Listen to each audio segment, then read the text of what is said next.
Tuhan, Engkau Allah yang sempurna. Karyamu di dalam diri kami adalah karya yang sempurna. Dan biarlah sungguh pada saat ini kami mau datang kepada Allah yang sempurna itu. Untuk kami boleh belajar dari firman-Mu yang kekal. Dan kami boleh makin diubahkan serupa dengan Engkau. Pimpin setiap kami ya Tuhan. Kami hendak menyerahkan waktu yang singkat ini. Biarlah Engkau sendiri yang berbicara kepada setiap kami. Terima kasih ya Tuhan. Di dalam nama Tuhan Yesus Kristus kami berdoa. Amin. Selamat sore Bapak Ibu sekalian yang dikasihi oleh Tuhan. Ya Bapak Ibu yang dikasihi oleh Tuhan, hari ini kita akan sama-sama belajar dari Efesus pasal yang pertama, ayat yang pertama sampai dengan ayat yang kedua. Jadi memang kitab Efesus ini akan kita pelajari sepanjang tahun ini supaya kita lebih mengenal Tuhan lewat surat 1 Korintus.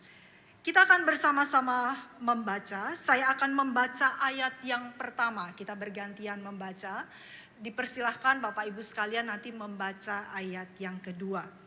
Demikian bunyi firman Tuhan. Dari Paulus, Rasul Kristus Yesus, oleh kehendak Allah, kepada orang-orang kudus di Efesus, orang-orang percaya dalam Kristus Yesus.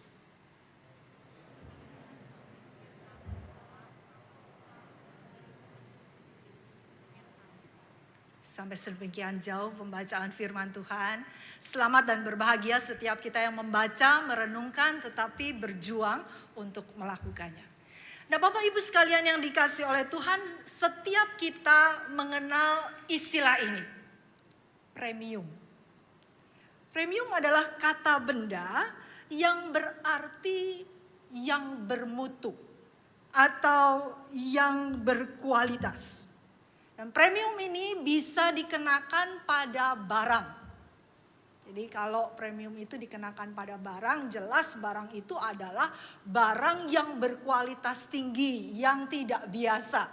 Itu bisa dilihat dari apa? Dari bahan yang digunakan, dari daya tahannya, dari fitur-fiturnya, atau juga dari mereknya. Nah yang namanya premium juga bisa dikenakan pada konten. Jadi kalau konten premium itu hanya bisa diakses oleh para pengguna dengan cara berlangganan. Jadi memang enggak dipublish secara free. Misalnya saja akses YouTube Premium saudara sekalian. Maka pengguna itu dapat mengakses fitur ini dengan bebas iklan. Begitu juga dengan konten-konten yang lain. Seperti konten nonton film, konten musik, ataupun konten webinar dan lain sebagainya. Kalau mereka berlangganan, mereka bisa mengakses konten premium ini. Tetapi bukan saja pada konten, kita tahu bahwa ternyata yang namanya premium itu juga bisa dikenakan pada makanan.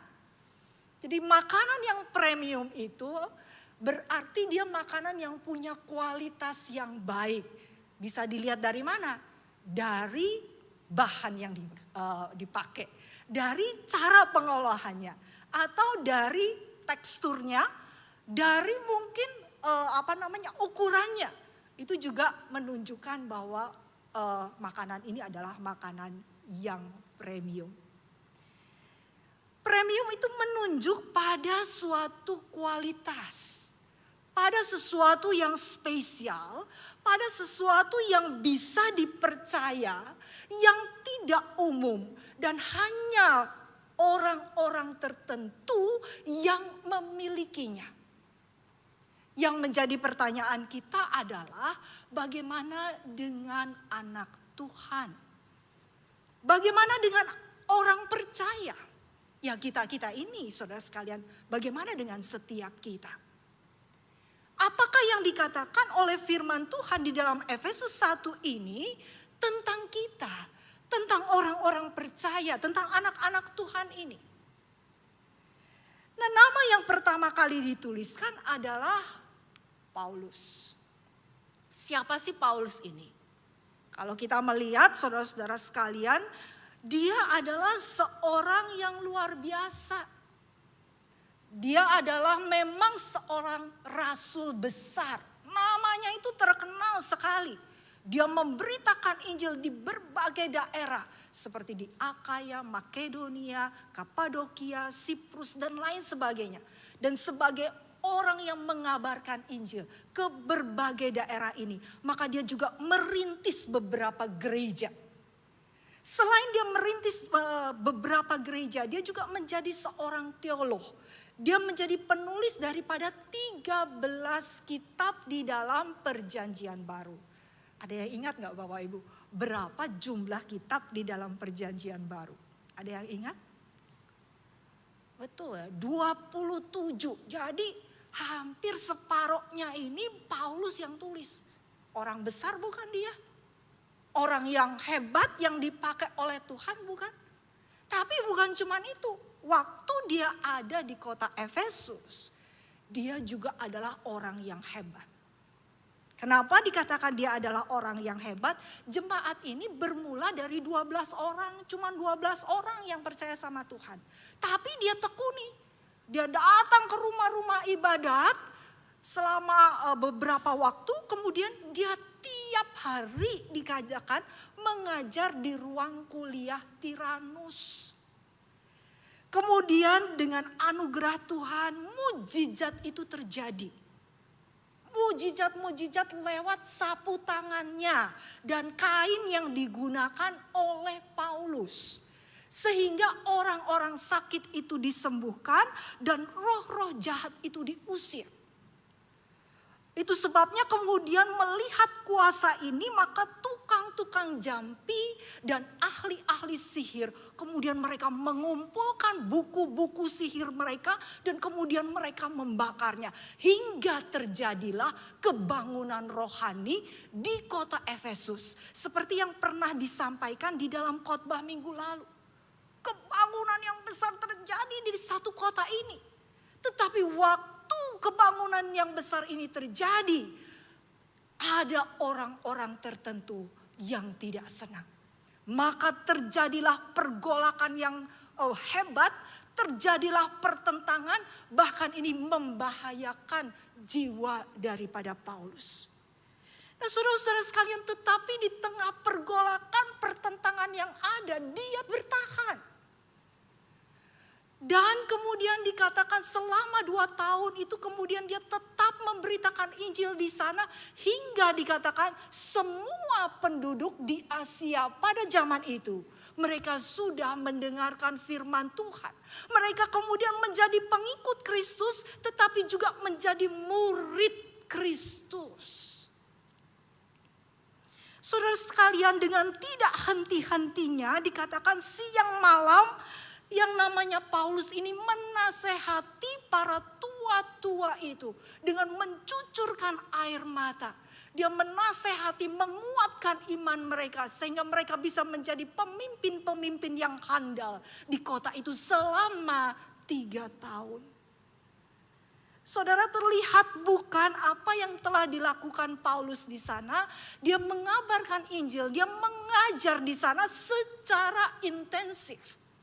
Dan ini merupakan pelayanan yang sukses daripada Paulus. Dan dia dapat menjangkau wilayah yang paling luas dikatakan pada waktu itu. Sehingga kalau kita melihat ini merupakan pencapaian-pencapaian yang sangat dibanggakan. Yang layak untuk dibanggakan oleh Paulus. Nah tetapi saudara-saudara sekalian perhatikan 2 ayat pembuka dari yang menjadi dasar renungan kita hari ini. Di dalam ayat ini, 2 ayat pembuka ini, ayat pembuka itu terdiri dari penulis, penerima, dan juga salaf. Dari 3 elemen ini perhatikan bahwa ternyata nama Kristus itu dicantumkan di setiap elemennya. Sehingga dalam 2 ayat ini nama Kristus muncul sebanyak 3 kali. Dari hal ini kita melihat bahwa alih-alih Paulus itu melihat kepada dirinya, melihat kepada apa yang telah dikerjakannya, melihat kepada pencapaiannya, dia melihat kepada Kristus.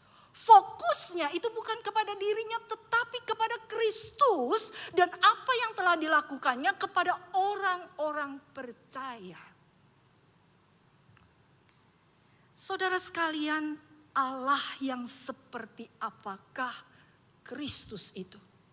Sehingga inilah yang menjadi penekanan daripada Rasul Paulus di dalam 2 ayat pembuka ini. Sehingga dialah yang harusnya kita perhatikan. Kalau kita melihat ayat 1, maka dituliskan demikian. Paulus, Rasul Kristus Yesus. Yang berarti dia adalah miliknya Kristus. Kepunyaannya Kristus. Dan sebagai milik Kristus maka dia diutus menjadi rasul kepada orang-orang kudus di Efesus. Semua ini adalah oleh kehendak Allah. Artinya saudara sekalian, Kristuslah yang berkehendak. Kristuslah yang berkemauan. Dan yang menjadi pertanyaan, kenapa Kristus itulah yang sampai dia sendiri, pribadi inilah yang berkemauan. Dialah yang berkehendak agar supaya Paulus itu menulis surat kepada orang-orang kudus di Efesus. Saudara-saudara sekalian, ini adalah karena Kristus tahu bahwa mereka orang-orang kudus di Efesus hidup dalam kondisi yang seperti apa. Kalau kita melihat lingkungan daripada orang-orang Efesus pada waktu itu, orang-orang percaya yang ada di Efesus, mereka hidup di lingkungan yang tidak mudah. Mereka hidup di lingkungan para penyembah berhala, para penyembah Dewi Artemis yang sangat kental sekali. Jadi mereka itu tinggal di daerah bukan orang-orang percaya. Mereka harus hidup di antara mereka. Dan lingkungan ini adalah lingkungan yang sering kali dikatakan sebagai lingkungan orang-orang berdosa. Karena mereka belum mengenal Tuhan. Belum percaya kepada Tuhan.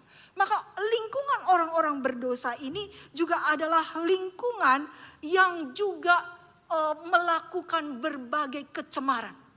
Berbagai keserakahan, melakukan perzinahan. Itu sudah hal yang biasa di antara mereka. Perkataan yang kotor, kosong, sembrono. Dulu bahkan mereka inilah yang jadi kawan-kawannya mereka.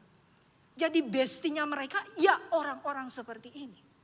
Kemudian kalau lihat bagaimana kondisi kerohanian mereka pada waktu itu. Kerohanian mereka belum stabil. Masih labil sekali ketika melihat apa yang namanya pertentangan, ketika yang namanya melihat apa yang namanya penderitaan, pergolakan dari kehidupan anak-anak Tuhan. Mereka belum terlalu kuat untuk itu.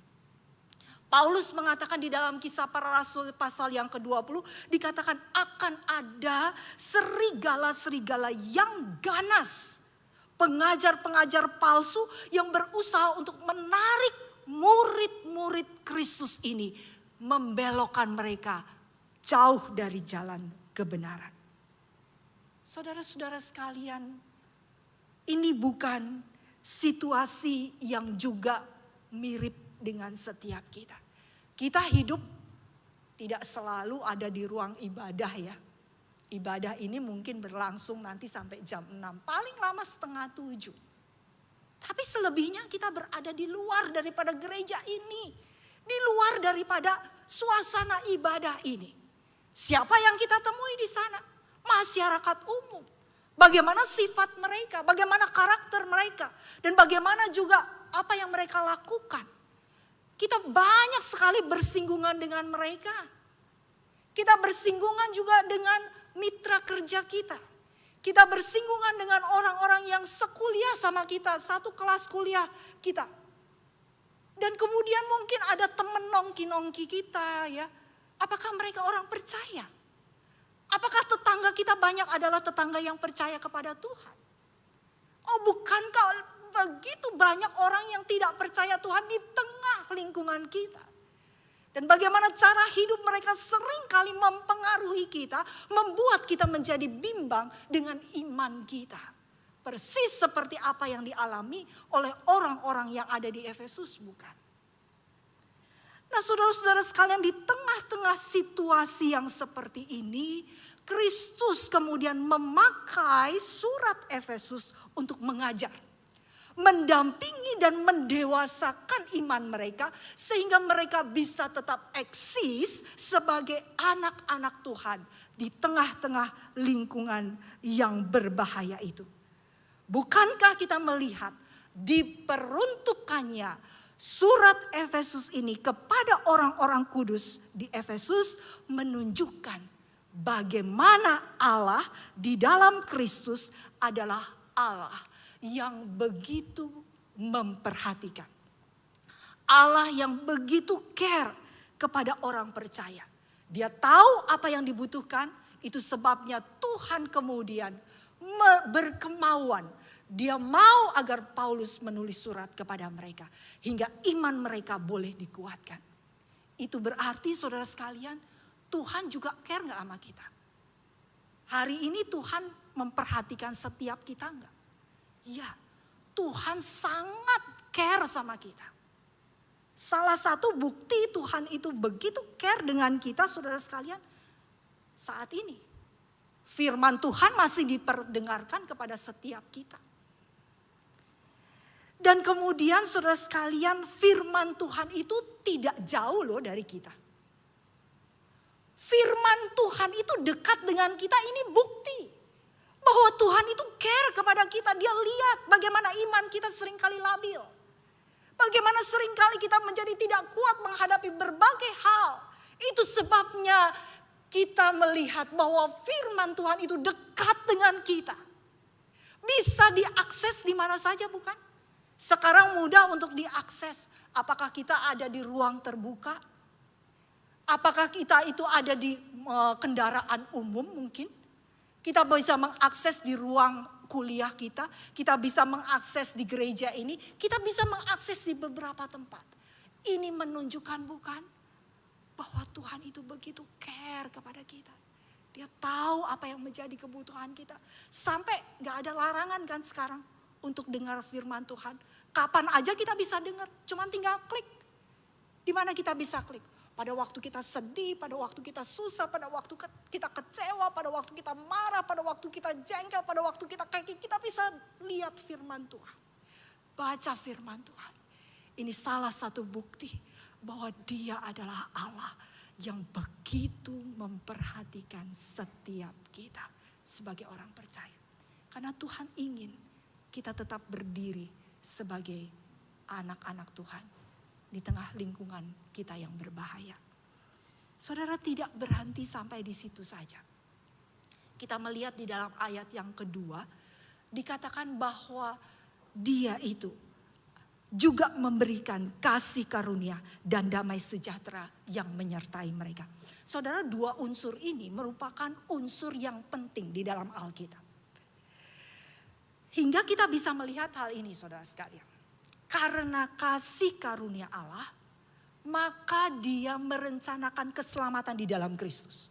Karena kasih karunia, maka kita dipilih sebelum dunia dijadikan. Kita diampuni dari dosa, kita diselamatkan dari cengkeraman iblis. Dan kemudian kita dilepaskan dari hukuman kekal. Kita ditentukan dari semula untuk menjadi anak-anaknya. Kemudian kita terhimpun dalam keluarga Allah. Ini semua adalah karena kasih karunia Allah. Dan kemudian kita menjadi ahli warisnya. Kita juga mempunyai tempat bersama-sama dengan Kristus di sorga. Ini adalah firman Tuhan yang mengatakan, siapa kita? Kita orang berdosa, tapi kita punya tempat bersama-sama dengan Kristus di sorga. Kita memiliki damai sejahtera. Kita punya persekutuan yang begitu intim dengan Bapa kita. Kita memperoleh jalan masuk kepada Bapa itu karena kasih karunia. Bukan saja itu, tapi Dia juga memberikan Roh Kudusnya kepada kita. Sehingga kemudian dia akan memimpin kita, dia akan menghibur kita, dia akan menuntun kita masuk ke dalam segala kebenaran Allah. Bukan hanya itu, dia berkarya juga dengan indah di dalam hidup kita. Kita dikuduskan hari demi hari sampai kita bisa menghasilkan yang namanya kasih, kesabaran, kemurahan, kesetiaan, penguasaan diri. Saudara-saudara sekalian, bukankah semuanya ini menyaksikan Allah di dalam Kristus adalah Allah yang begitu serius di dalam berkarya bagi setiap kita, anak-anaknya. Dia mengerjakan keselamatan dengan demikian serius kepada orang percaya. Sekalipun kita tinggal, hidup kita itu di lingkungan orang-orang yang mungkin begitu begitu duniawi dan lain sebagainya. Di lingkungan yang tidak kondusif sampai kita dikatakan oleh firman Tuhan menjadi kudus, tidak bercacat, cemerlang tanpa kerut.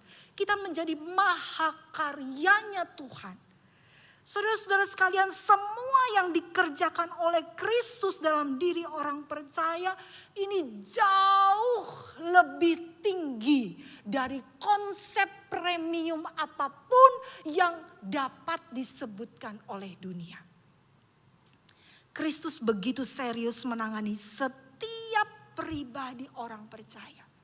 Sehingga kita makin dikuduskan, makin serupa dengan Kristus, makin bisa mengasihi Tuhan, bisa memuliakan Kristus.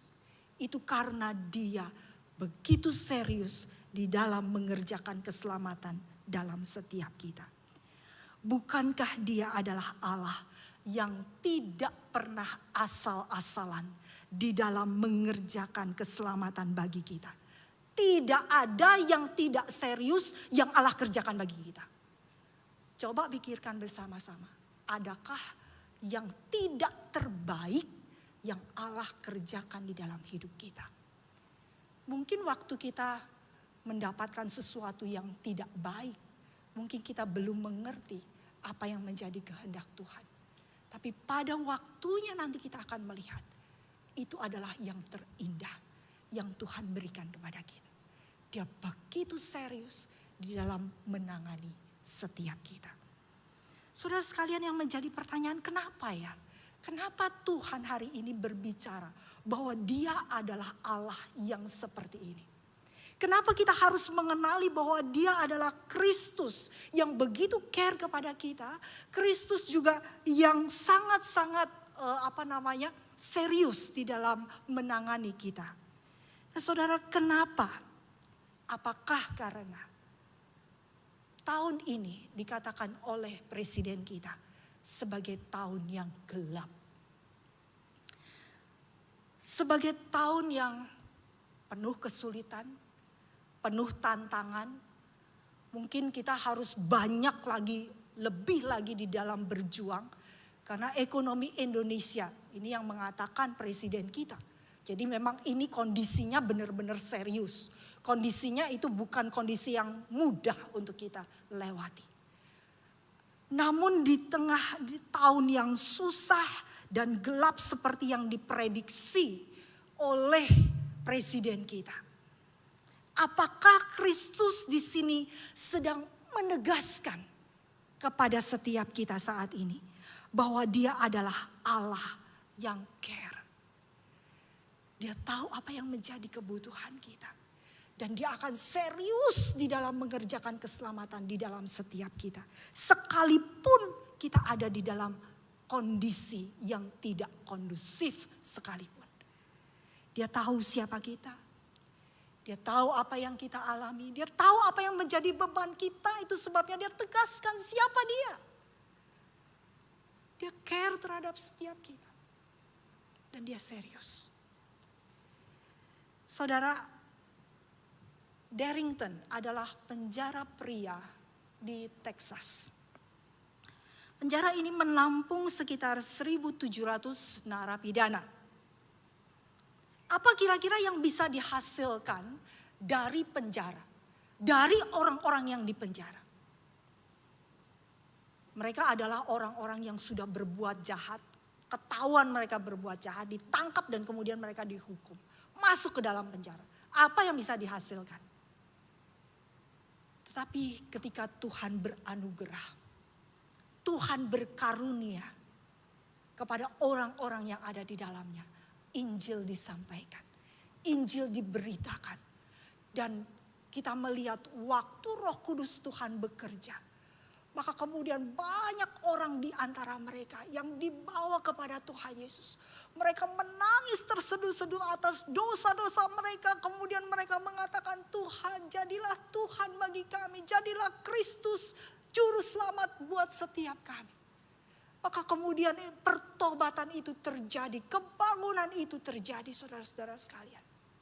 Saudara, setelah mereka jadi anak Tuhan, setelah mereka bertobat, mereka hidupnya di mana, saudara?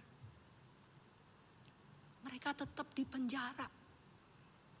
Penjara kehidupannya gimana? Kehidupan yang enak? Situasi hidup yang enak di sana?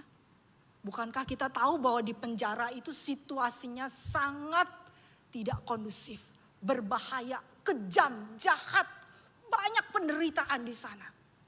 Banyak yang peristiwa berdarah yang terjadi di sana. Lalu apakah Tuhan tidak mempedulikan mereka? Tidak mempedulikan orang percaya ini. Kita melihat bukan, ternyata Dia adalah Allah yang memperhatikan daripada setiap mereka. Kita melihat bagaimana kemudian Allah tidak membiarkan mereka. Bahkan mereka itu diberikan firman Tuhan. Ada firman Tuhan yang disampaikan kepada mereka. Dan lihat apa yang disaksikan oleh gambar ini. Mereka itu bukan cuma dengar firman Tuhan. Tapi mereka belajar firman Tuhan. Mereka secara serius mereka mencari tahu siapa Allah itu. Sehingga saya orang berdosa ini bisa diampuni. Mereka sangat ingin mengenal siapa Tuhan. Mereka baca buku-buku. Dan mereka ada beberapa yang terpanggil. Mereka masuk seminari teologi. Saudara, ini orang terbuang. Sampah masyarakat. Tapi waktu Kristus itu bekerja di dalam mereka. Berkarya di dalam mereka. Lihat apa yang terjadi. Kristus, tidak ada hal yang tidak serius yang dikerjakan oleh Kristus, bukan. Orang berdosa sampai sekarang getol sama firman Tuhan. Kalau bukan Tuhan gak ada. Sampai 34 narapidana dinyatakan lulus di seminari tahun 2017. Mereka diutus menjadi hamba-hambanya. Yang siap menjadi saksi dimanapun mereka berada. Di lingkungan sel mungkin. Atau juga kepada keluarga mereka dan kenalan-kenalan mereka. Saudara sekalian, di tengah segala situasi yang sangat tidak kondusif. Yang sangat berbahaya mungkin buat kita. Di tengah segala kesulitan yang ada di dalam tahun ini. Jangan ragu untuk datang kepada Kristus. Percayakan diri sungguh-sungguh kepada Kristus. Yang begitu care dan serius kepada kita. Alami karyanya yang lebih tinggi, yang lebih mulia, yang lebih kekal dari konsep premium apapun di dalam dunia ini. Sehingga di tengah dunia yang susah, banyak pergumulan dan gelap ini, hidup kita tetap dapat memuliakan Dia. Amin. Mari kita berdoa.